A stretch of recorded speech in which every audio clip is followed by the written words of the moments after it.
जानेंगे कि after digestion जो हम लोग खाना खाते हैं पचता है, पचने के बाद वो जब हमारे ब्लड में आता है, उसके बाद वो ब्लड हमारे शरीर में कहाँ कहाँ मूव करता है। जैसे हम लोग बताएं कि लीवर में डिटॉक्सिफिकेशन होता है, चीजों को जो तोड़ा जाता है। इसके बाद जो है आपको किडनी वगैरह में जो है, किडनी में जो है फिल्टर किया जाता है चीजों को। हार्ट है जो हमारे ब्लड को पंप करता है, हार्ट जो है वो ब्लड को लंग्स के पास भेजता है ऑक्सीजनेशन के लिए, है ना, गैस एक्सचेंज के लिए। तो ये अब हम लोग को जानना है ना कि आखिर किस तरह से काम करता है। सबके मन में तो होगा है इच्छा कि आखिर हम लोग जो खाना खाते हैं उससे जो खाना पचता है ब्लड में आने के बाद किस तरह से हमारे पूरे शरीर में मूव करता है। पहले लीवर में जाता है या पहले किडनी में जाता है या हार्ट में जाता है, किस तरह से सारी प्रक्रिया होती है, यूरिन का फॉर्मेशन कैसे होता है और कैसे वो हमारे शरीर से बाहर निकलता है। ठीक है ना। तो हम लोग जो है पहले जानेंगे डाइजेस्टिव सिस्टम के बारे में। हम लोग तो पढ़े थे बट फिर भी हम लोग इस पे थोड़ा सा आएंगे और यहीं से हम लोग का सारा कुछ निकलेगा। डाइजेस्टिव सिस्टम इसके बारे में हम लोग पढ़े हैं, पाचन तंत्र। हमारा जो शरीर में भोजन का जो पाचन है ना वो मुंह से स्टार्ट हो जाता है। सब लोग ध्यान देंगे, जब हम लोग खाने को मुंह में लेते हैं चबाते हैं तो वहां से भोजन का क्या पाचन शुरू हो जाता है। हमारा जो पाचन प्रक्रिया है वो बहुत जटिल है। हम लोग खाते हैं और जो हमारा भोजन निकलता है ये सारा प्रक्रिया हमारा पाचन संबंधी आता है ना, डाइजेस्टिव सिस्टम में आता है। बट जानने वाली बात यह है कि जब हम कोई चीज खाते हैं, रोटी चावल, उसमें कार्बोहाइड्रेट होता है ना, कार्बोहाइड्रेट जिससे कि ऊर्जा मिलती है, विटामिन होता है, प्रोटीन होता है। बट हमारे मुंह में, मुंह से जो पाचन शुरू होता है वो होता है कार्बोहाइड्रेट का। किसका होता है?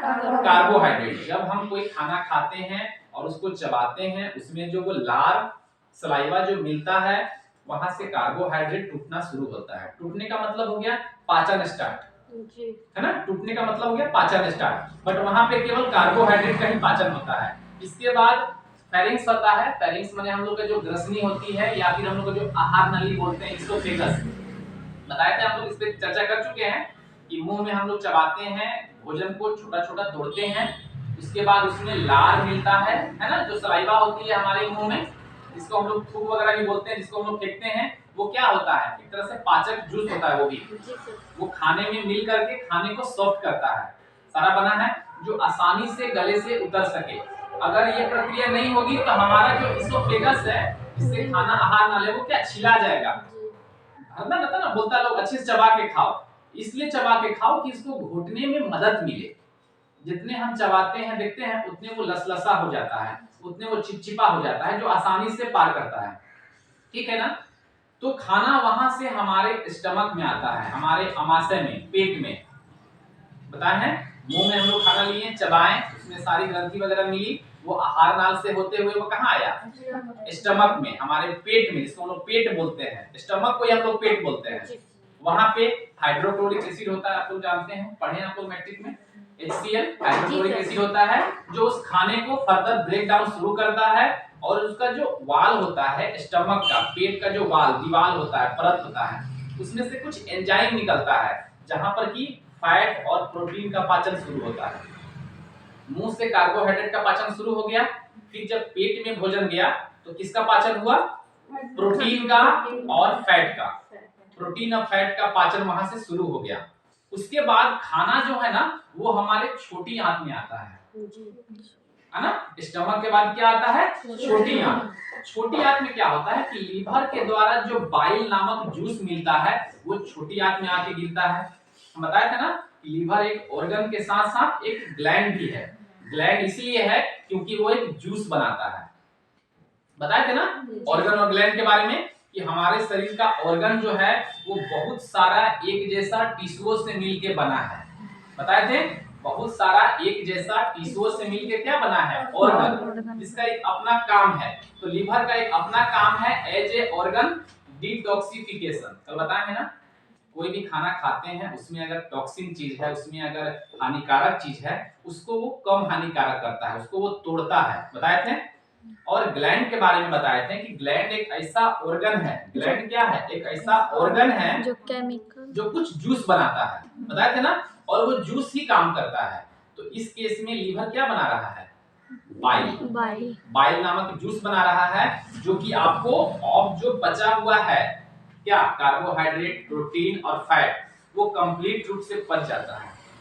मुंह से शुरू हुआ कार्बोहाइड्रेट का पचना, पेट में जो जा करके प्रोटीन और फैट का पचना शुरू हुआ बता रहा है, बात समझिएगा, पचा नहीं पूरा, लेकिन जब वो छोटी आंत में आती है ना तो वहां पे जब बाइल नामक जूस उसमें मिलता है तो वो पूरा तरह से पच जाता है, पूरा तरह से डाइजेस्ट हो जाता है। साथ ही साथ उसी समय पेनक्रियाज जो है, पेनक्रियाज जिसको हम लोग अग्न्याशय बोलते हैं, जिससे कि इंसुलिन सीक्रेट होता है, वो भी एक ऑर्गन है, एक ग्लैंड भी है।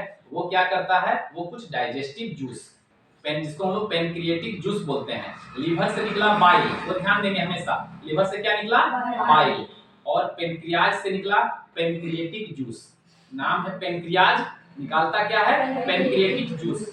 वो कहाँ आ गया, छोटी आंत में, छोटी आंत में आ गया ना मेरा खाना। अब छोटी आंत में मेरा जो खाना आ गया ना वहां पे पूरी तरह से डाइजेस्ट हो गया। अब हम कह सकते हैं कि मेरा जो खाना है वो क्या हो गया, पच गया।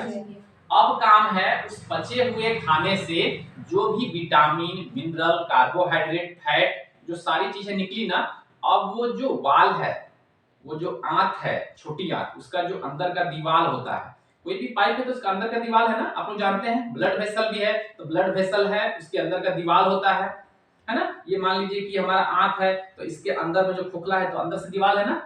वो दीवार का काम क्या है कि जो उसमें हमारे भोजन में बचा हुआ न्यूट्रिशन है ना, उसको, उसका खासियत है वो खींचता है। क्या करता है, खींचता है, एब्जॉर्ब करता है, और एब्जॉर्ब करके सीधे कहां देता है, ब्लड में। समझ गए, यहीं पे हमारा खाया हुआ भोजन बच गया, और पचने के बाद उसमें जो भी न्यूट्रिशन था, जो भी विटामिन था, वो कहां आ गया, ब्लड में।